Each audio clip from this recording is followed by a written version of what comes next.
성령께서 그에게 임하셨을 때 하나님의 영이 임하고 하나님 그분 자신이 삼위일체로, 그렇죠? 예수님이 하나님의 아들이시고 하나님의 그런 창조 역사 속에 성령님과 이렇게 삼위일체 하나님으로 그렇게 공생의 시작이 되는 것을 보게 됩니다. 그래서 가장 중요한 것 중에 하나가, 저와 여러분들이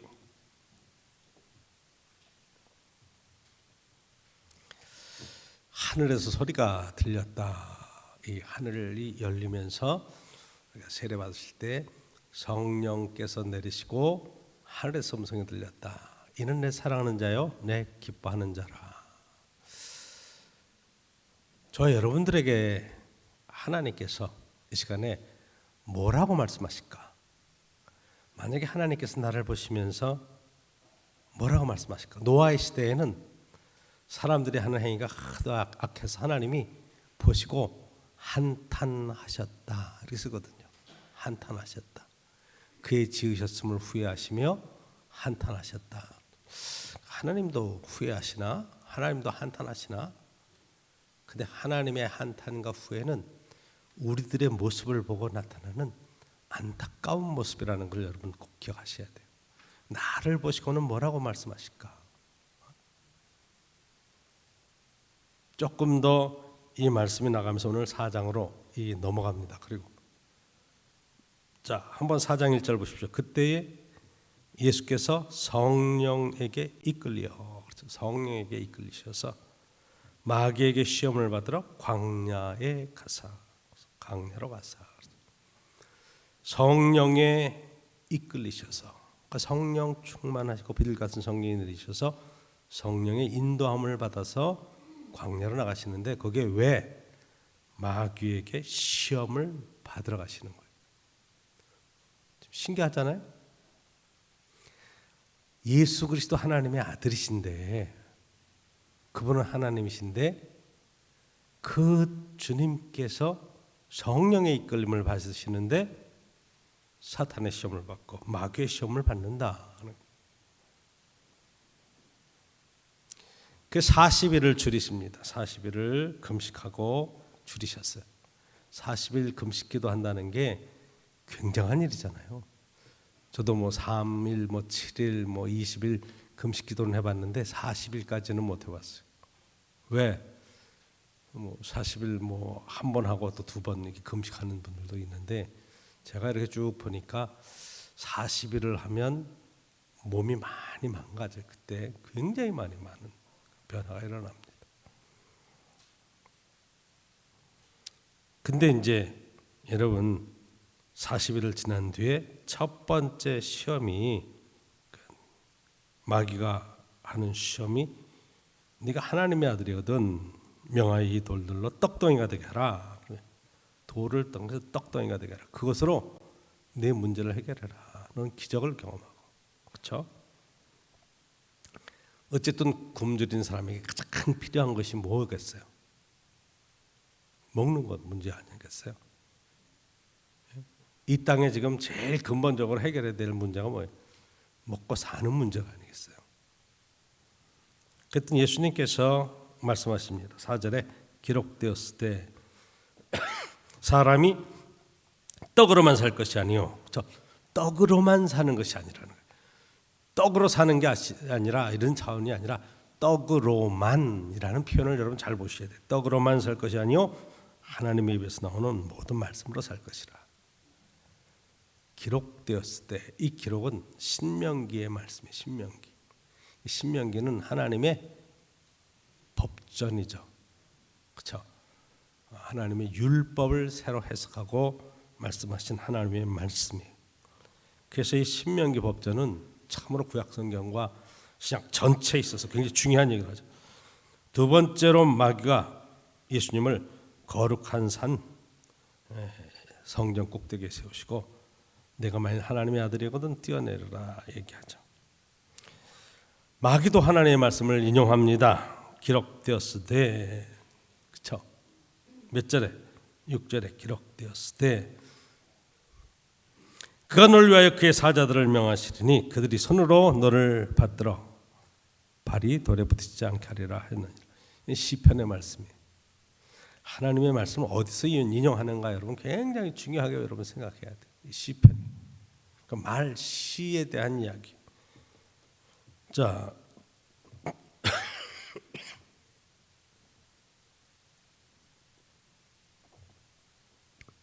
잘 아는 대로 시편은 성문서의 이야기죠. 자, 7절에 예수님께서 이 말씀에 대해서 대답하십니다. 기록되었으되 주 너의 하나님을 시험하지 말라 하였느니라. 이것도 신명기에 있는 말씀이죠. 자, 세 번째 또 마귀가 그를 높은 산 꼭대기에 올라서 천하 만국의 영광을 다 보여주며 이야기합니다. 엎드려 경배하며 나를 섬기면 이 모든 것을 내게 주겠다. 예수님께서 10절에 사탄아 물러가라 기록되었으되 주 너의 하나님께 경배하고 다만 그를 섬기라. 그것도 신명기의 말씀이죠. 신명기는 법전이에요. 하나님의 말씀 그 자체를 가지고 지금 어떻게 이해하는가 하는 것을 여러분 잘 기억하셔야 돼요. 그래서 오늘 이 말씀을 통해서 저와 여러분들이 함께 꼭 은혜를 받아야 될 귀한 메시지가 이 안에 들어있습니다. 제일 먼저 저와 여러분들이 이 시대를 살아가면서 하나님께서 성령으로 우리의 삶을 인도하실 때에도 마귀는 우리를 시험한다. 성령 충만 받고 우리가 교회 안에서 신앙생활하고 은혜 가운데 있으면 절대로 사단이 건드리지 못할 것 같고 시험에 안 넘어갈 것 같은데 우리는 언제든지 시험을 받을 수 있다. 근데 이 시험일 때는 두 가지를 성경에서는 이야기해요. 하나님께서 아브라함을 불러서 시험하십니다. 그렇죠?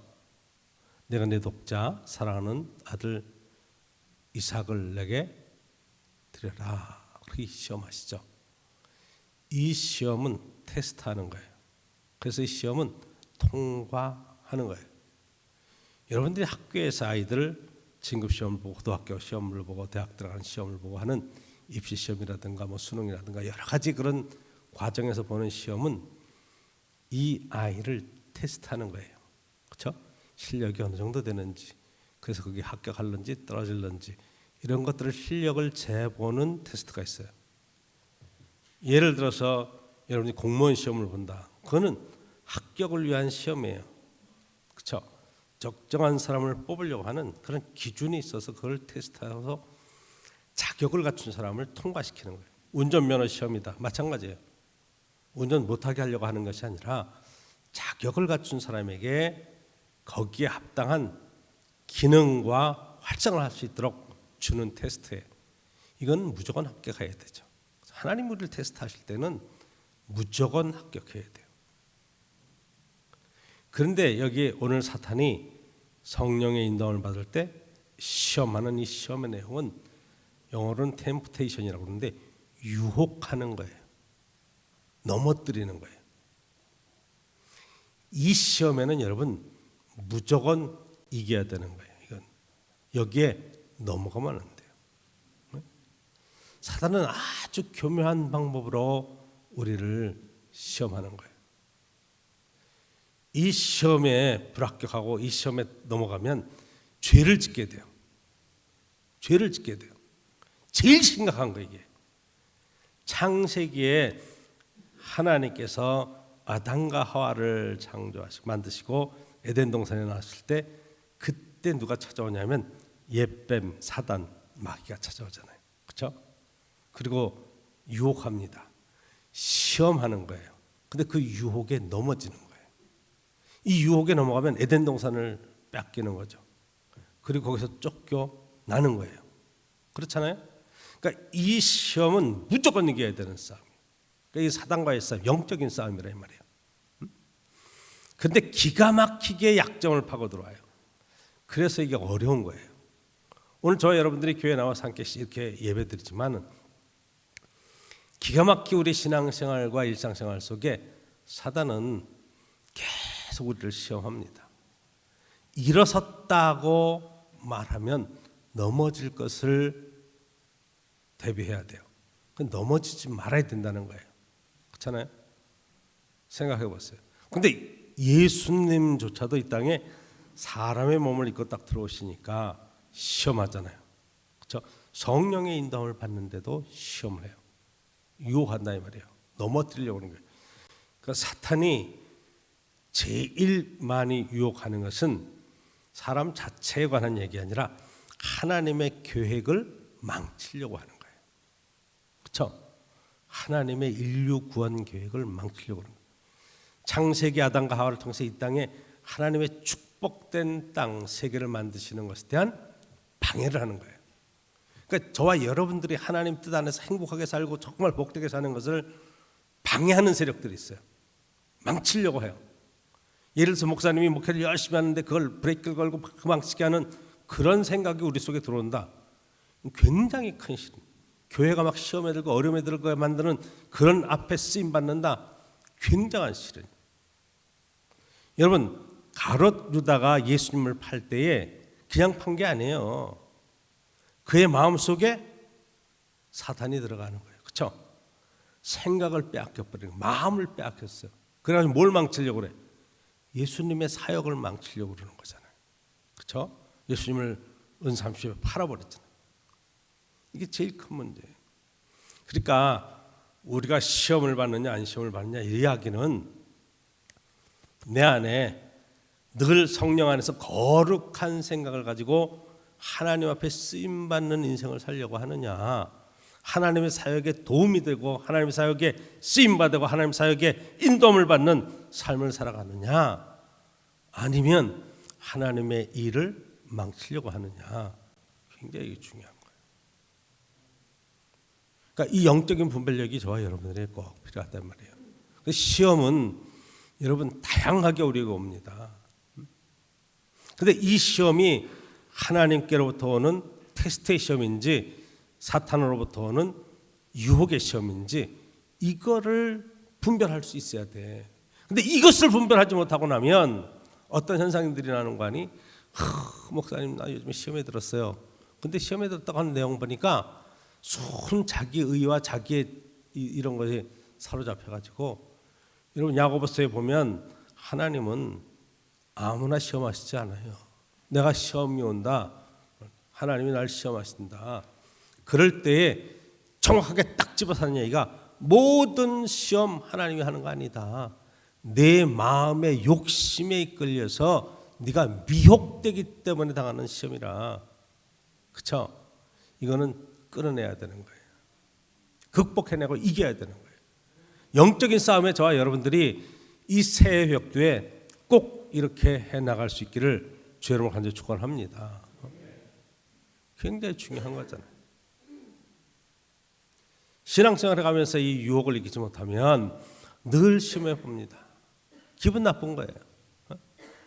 여러분, 성령 안에서 하나님의 인도함을 받는데 기분 나쁠 일이 세상에 어디 있습니까?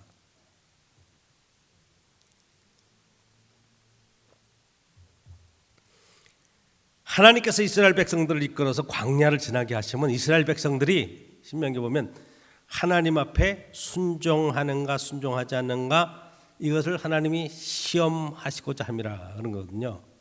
여러분, 광야 생활은 세상 생활과 똑같은 거예요. 이 광야를 지나면서 이스라엘 백성들이 부족한 것이 참 많았죠. 그럼에도 그때 순간순간 매 순간 물을 주시고 먹을 걸 주시고 채워주시며 인도해 가셨잖아요. 할렐루야, 그렇죠? 근데 원망과 불평이 나오죠. 근데 그 원망과 불평의 내용을 가만히 들어보시면 욕심이에요. 하나님에 대한 반역이에요. 사탄의 충동을 받는 거예요. 그러니까 그 테스트에 통과하지 못하는 거예요. 그러니까 가나안 땅에 못 들어가죠. 그렇죠? 이 부분을 저와 여러분들이 생각해야 돼요. 이 테스트는 무조건 통과해야 돼요. 시험은 무조건 합격해야 돼요.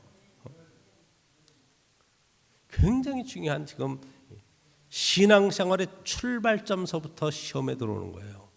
그런데 하나님 나라에 이르기까지 시험은 계속된다. 계속된다. 여러분 이 말씀을 꼭 기억하시고, 예수님도 시험 받으시는데 성령의 인도함을 따라서 가는 또 시험이 있는데, 마귀가 우리를 유혹하는데, 근데 근데 오늘 본문 두 번째에서 저와 여러분들이 꼭 여기서 깨달아야 될 것이 있는데 그 두 번째에 마귀가 하는 시험의 내용들이에요. 첫 번째, 두 번째, 세 번째 이 내용이 굉장히 우리에게 많은 걸 지적해 주고 있어요. 이 돌들로 떡이 되게 하라. 첫 번째, 먹고 노는 문제를 해결해라. 경제 문제잖아요. 먹고 사는 문제 아니겠어요? 그렇죠? 사실 요즘 이 정부에 대한 여러 가지 평가를 할 수 있는데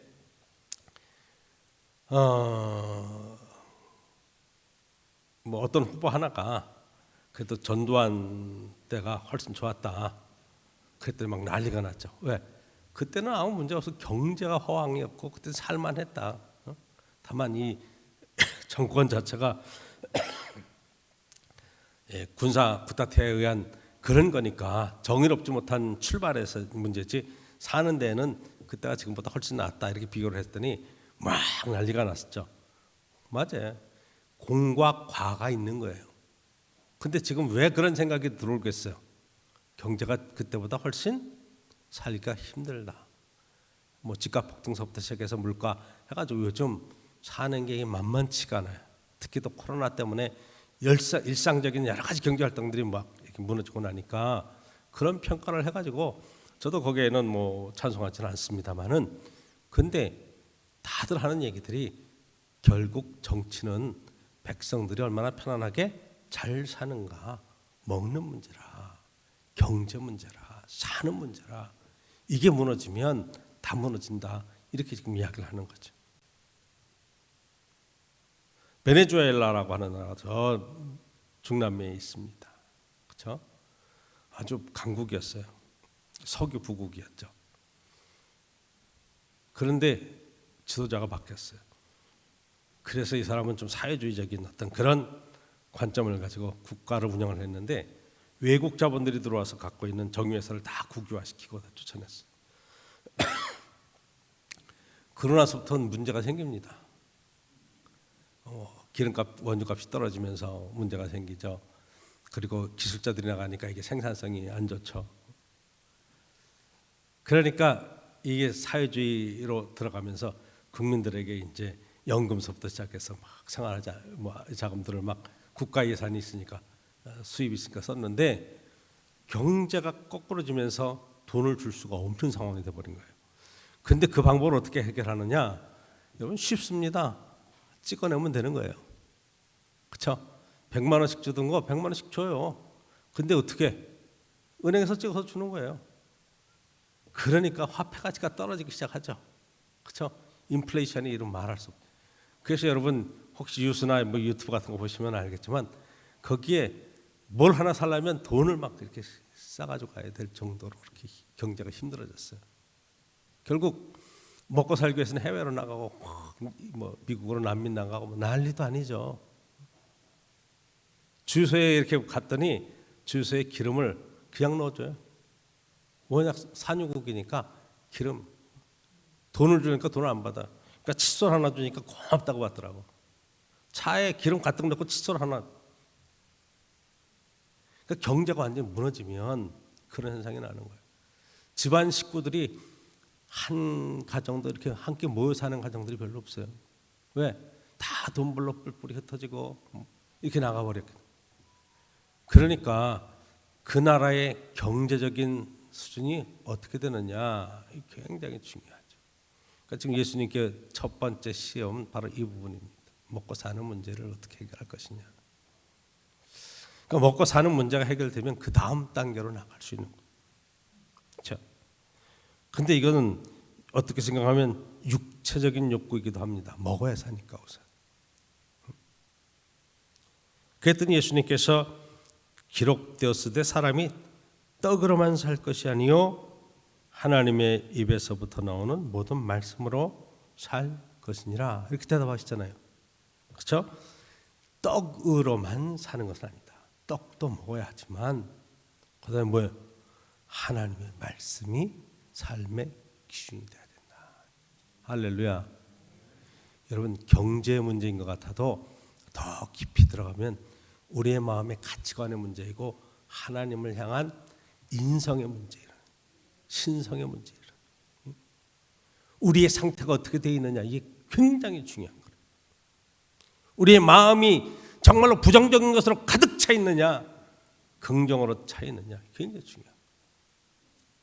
하나님의 말씀을 듣고 어떤 희망에 대한 메시지들이 내 안에서 막 지금 올라오고 있느냐, 사회가 아무리 힘들고 어렵더라도 하나님의 말씀이 우리의 삶 속에 희망의 노래를 부를 수 있고 내가 하나님 안에서 쓰임받을 수 있다고 하는 그런 선한 믿음의 고백들이 우리 속에 들어있느냐, 굉장히 중요한 거예요. 이게 내 마음에 더러운 것들이 가득 차 있고 잡된 생각들이 가득 차 있으면 사단은 그쪽으로 타고 들어오는 거예요.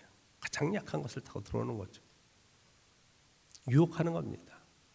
넘어갈 수밖에 없어요. 왜? 너무 잘 알고 들어오니까.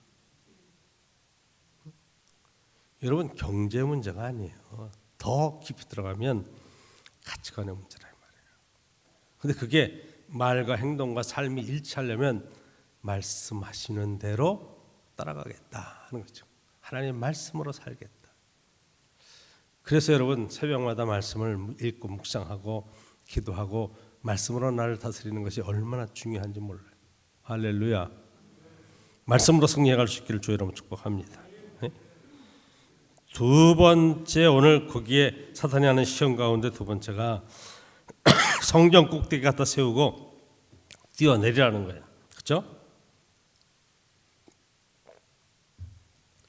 사탄은 예수님이 하나님의 아들인 것을 분명히 알아요. 알아도 이렇게 이야기해요. 6절 보시면 이르되 네가 만일 하나님의 아들이어든, 네가 하나님의 아들인 걸 증명하려면 뛰어내리라는 거예요.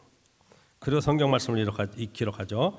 기록되었을 때 그가 너를 위하여 그의 사자들을 명하시리니 그들이 손으로 너를 받들어 발이 돌에 부딪히지 않게 하리로다. 시편에 있는 이 말씀을 91편에 있는 말씀인데 인용을 했어요. 근데 이거는 여러분, 시편은 똑같이 하나님의 말씀이지만 신앙 고백을 하는 거예요. 그렇죠? 신앙 고백이에요. 여러분들이 시를 쓸 때 그 시에 관한 언어는 여러분 고백이.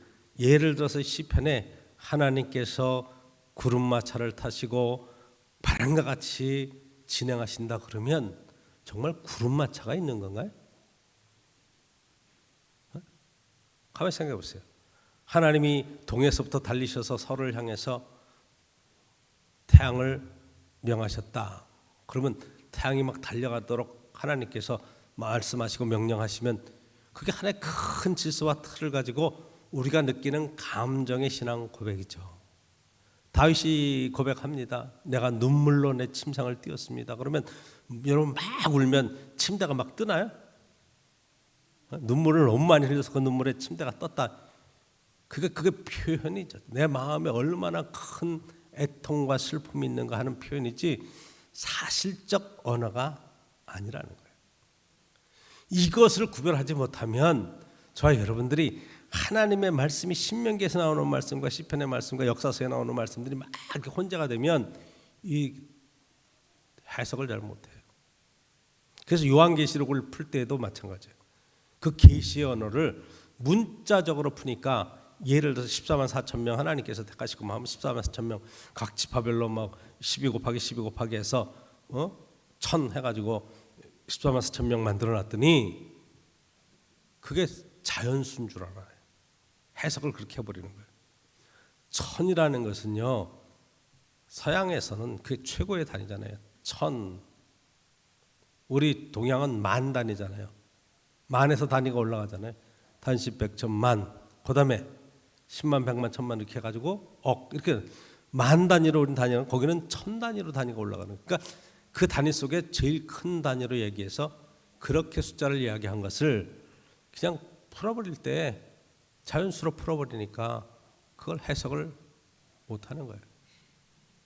미혹하는 거죠, 한마디로.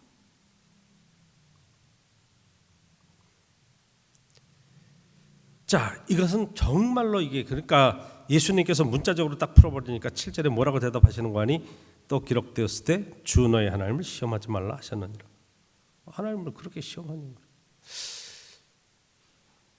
마가복음 16장에 거기 보면 성령이 임하시고 나서 복음을 증거할 때 거기 가서 네가 무슨 독을 마실지라도 너를 보호할 것이라, 그 말씀이 나와요. 무슨 독을 마실지라도. 여러분, 믿음 좋은 사람이 할렐루야, 무슨 독을 마실지라도 전혀 해를 받지 않을 것을 내가 믿습니다. 그리고 독을 마시면 어떻게 되겠어요?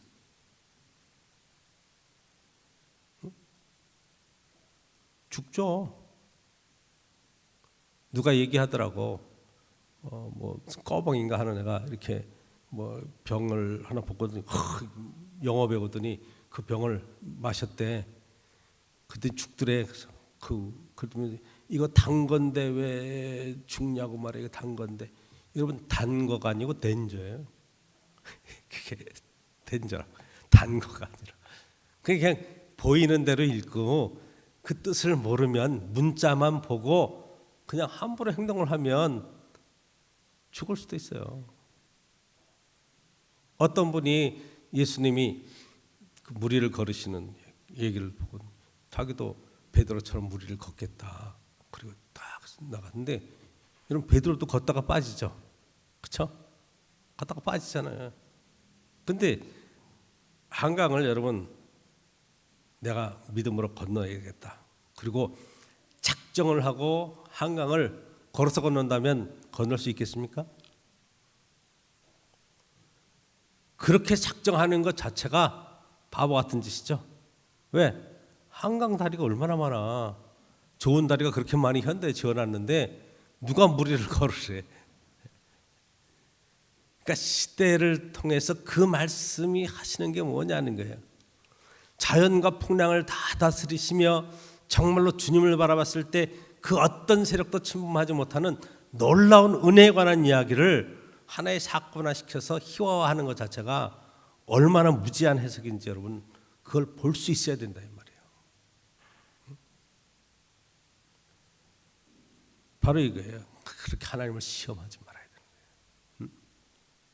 어떤 상황에서든지 저 여러분들이 하나님의 말씀이 내 마음속에 감동으로 다가오고 내 마음에 결단이 일어나고 정말 주의 뜻 안에서 내가 이 말씀대로 헌신하며 살겠다고 하는 그런 거룩한 소망들이 생길 때, 하나님의 그 거룩한 뜻을 따라서 지금 예수님이 공생애를 시작할 때 사단은 그 상황을 교묘하게 이용하는 거예요. 그렇죠? 그리고 이게 높은 곳에서 팍 뛰어내서 딱 늘어오면 얼마나 큰 기적입니까? 명예입니까? 사람들이 환호하겠죠. 인기가 올라가겠죠. 절대로 여러분 인기를 따라 살면 안 되는 거예요. 사람들이 인정받으려고 하는 것으로 살면 안 되는 거예요. 하나님께 인정받는 게 중요하지 사람들에게 인정받는 게 뭐가 그렇게 중요하겠느냐 말이에요. 할렐루야. 그렇죠? 왜 자꾸만 눈을 바꿔요? 왜 사람의 눈을 의식을 해요? 세 번째로 이제 마귀가 그를 드리고 천하 만국의 모든 영광을 보여줍니다. 그렇죠?